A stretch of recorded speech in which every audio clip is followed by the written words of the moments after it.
How did the simple school uniform get so sexy? It wasn't always this way, obviously.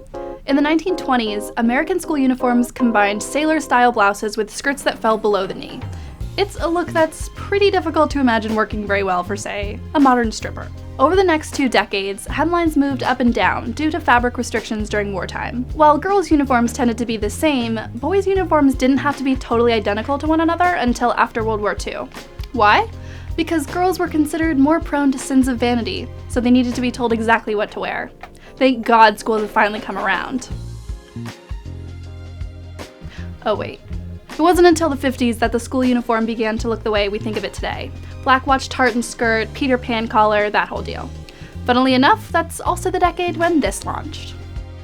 By the 60s, school uniforms were becoming more popular among Catholic schools, and also more fashionable outside the classroom.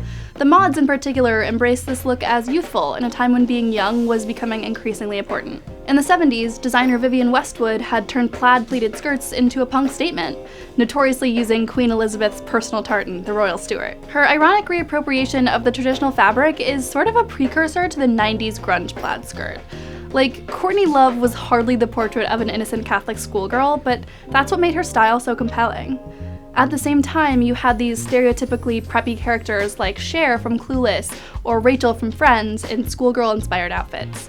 In all of these cases, it's clear that these are fashion-conscious women who wouldn't be caught dead in an actual school uniform. It's more of a wink to youth and innocence that only works if you're old enough to be self-aware about it. By 1998, the world was finally introduced to the most iconic school uniform of all time. Britney Spears' outfit alone in the Baby One More Time video wasn't really all that scandalous for the time, but the problem for many critics was that her school uniform encouraged both the sexualization and the infantilization of young girls. Girls who were supposed to be shielded from the knowledge that these uniforms happened to be an extremely popular sexual fetish. As for why that fetish exists, ask anyone and they might give you a different answer. That school uniforms are markers of innocence, or that the association with Catholicism recalls the church's fixation on sex. One sex educator even suggested that watching barely legal porn allowed men to relive an adolescence that they didn't get to have. But in the 20 years since then, the stereotype of the sexy schoolgirl certainly hasn't gone away, and it also hasn't stopped causing controversy. In 2014, American Apparel's ad for plaid skirts was banned in the UK for allegedly sexualizing school-aged girls. So yeah, there's a reason the plaid pleated skirt can feel a little icky for adult women. But just because schoolgirl uniforms happen to be a category of porn doesn't mean that women should stop wearing whatever they feel like.